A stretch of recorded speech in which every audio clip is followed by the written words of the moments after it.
Stukas! Coming in fast! Bearing 110!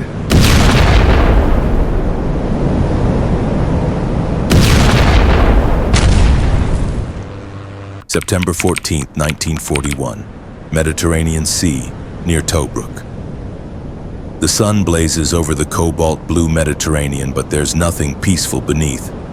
British destroyer HMS Zulu cuts through the choppy sea, her guns still hot from bombarding Axis positions near Tobruk. The Royal Navy's destroyers were fast, fierce, and vulnerable. In the cauldron of the Mediterranean, the sea itself became as deadly as the enemy.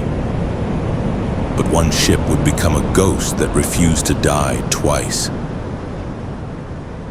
On Zulu's bridge, Lieutenant Commander Robert Warship wipes sweat from his brow as they begin escorting wounded from HMS Kingston, recently bombed and crippled. Keep eyes sharp. Luftwaffe's been thick all week. Suddenly, the droning whine of enemy bombers pierces the wind. Stukas! Coming in fast! Bearing 110! HMS Zulu British destroyer veers wildly as bombs crash around her. One hits near the stern, a geyser of seawater and fire. The ship lurches violently. HMS Zulu, the British destroyer, absorbed the brutal hit. Smoke and fire scarred her decks. Men scrambled to stations, but she refused to sink. Not yet. HMS Zulu British destroyer lists, smoke pouring from the engine room. But somehow she stays afloat. HMS Zulu British destroyer limps back toward Alexandria, her engines coughing, her stern damaged and leaking. The crew bails water in shifts. Bulkheads groan under pressure. We're not done yet! Keep those pumps going! Every bucket counts. Men work in silence, faces black with soot and smoke. They patch, they pray. Back in port, engineers rush aboard. But HMS Zulu British destroyer's wounds are too deep. Her stern is wrecked beyond quick repair, but the Royal Navy wasn't done with her. As long as a ship floated, she fought.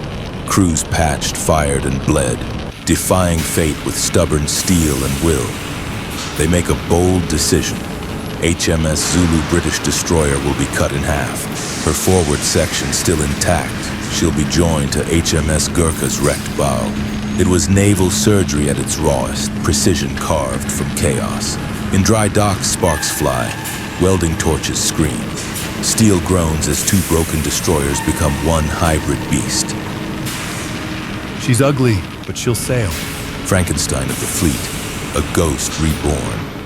Spring 1942, HMS Zulu, reborn from wreckage, steams proudly back into service with the 14th Destroyer Flotilla.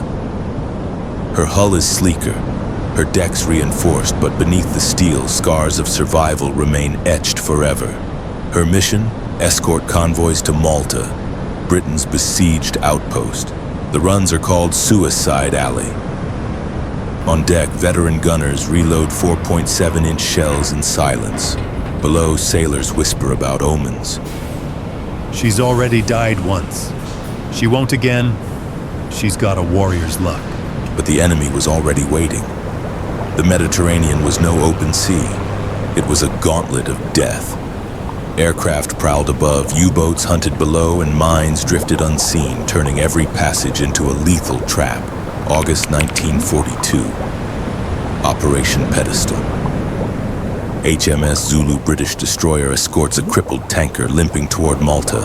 Out of nowhere, torpedoes. E-boats! Port side!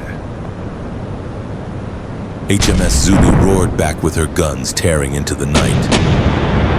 One German E-boat erupted in a fiery explosion, vanishing beneath the waves. But victory came at a price. A torpedo slammed into her engine room, fire and smoke bursting skyward as steel screamed in agony. Abandon ship! Now! Sailors hurled themselves into the black oil-choked waves as HMS Zulu's stern lifted high, the sea clawing at her hull.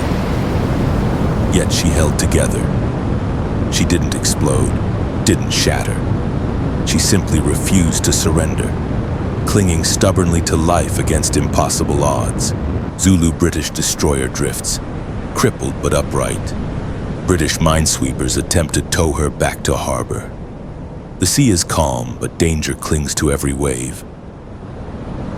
If she's afloat, we'll get her home. She's earned that. Lines were finally secured, heavy cables biting into her battered frame. Inch by inch, HMS Zulu was hauled through waters thick with Axis hunters, every mile a gamble, every shadow a threat waiting to strike again.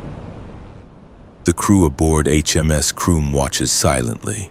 Men who once served on HMS Zulu British destroyer weep quietly. For 2 relentless days, she defied the odds, drifting like a wounded ghost across hostile seas. Leaking oil, fires still smoldering, yet somehow afloat, stubbornly proud against all fate. Then, September 14th, exactly 1 year since her first near-death, another German bomber appears.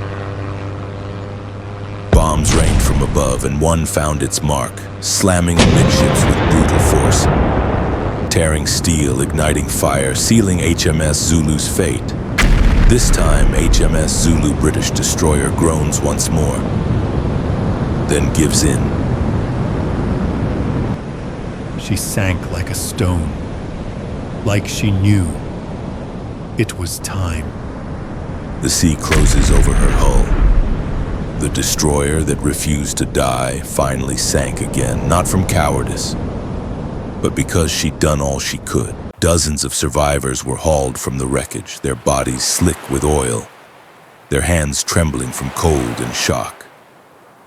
They sat in silence, staring at the empty horizon where HMS Zulu had once stood proud. She should have died last year, but she gave us another chance. Back in Alexandria, the news spread quickly. HMS Zulu was gone once more, claimed by war. Yet the Royal Navy remembered her defiance, her scars, and the men who fought until the end.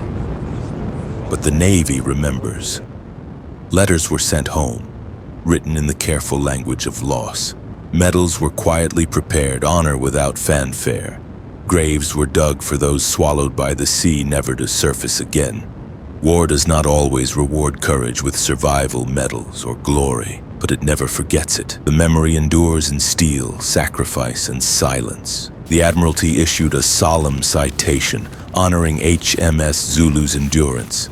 It praised her stubborn fight, her survival against impossible odds, and the unwavering resolve of her crew who kept her alive until the very end. She became legend within the fleet, a ghost of steel and fire. Her tale was whispered in mess halls, carried from veteran to recruit, a reminder of defiance against fate. She wouldn't sink, not till she wanted to. HMS Zulu was never truly alone. She belonged to Britain's tribal-class destroyers. Sleek, fast and aggressive warships built to strike hard and shield convoys. Together they formed a razor's edge across hostile seas, vital guardians of lifelines under constant threat. They battled across every ocean. In the Atlantic's stormy gauntlet, the Arctic's frozen hell, and the Mediterranean's trap-filled seas. Few tribal-class destroyers survived the war whole, yet none carried a tale as haunting or as defiant as HMS Zulu's. She went down swinging, twice. That's all you need to know. War Cup is promoted. Survivors move on to other ships, other seas, but none forget. Years later, in a small ceremony, a plaque is unveiled. HMS Zulu British Destroyer, lost twice, never forgotten. Today, HMS Zulu rests beneath the Mediterranean waves, her hull broken yet still proud. Divers descend to her twisted wreck, tracing scars of fire and steel, paying silent tribute to her stubborn fight.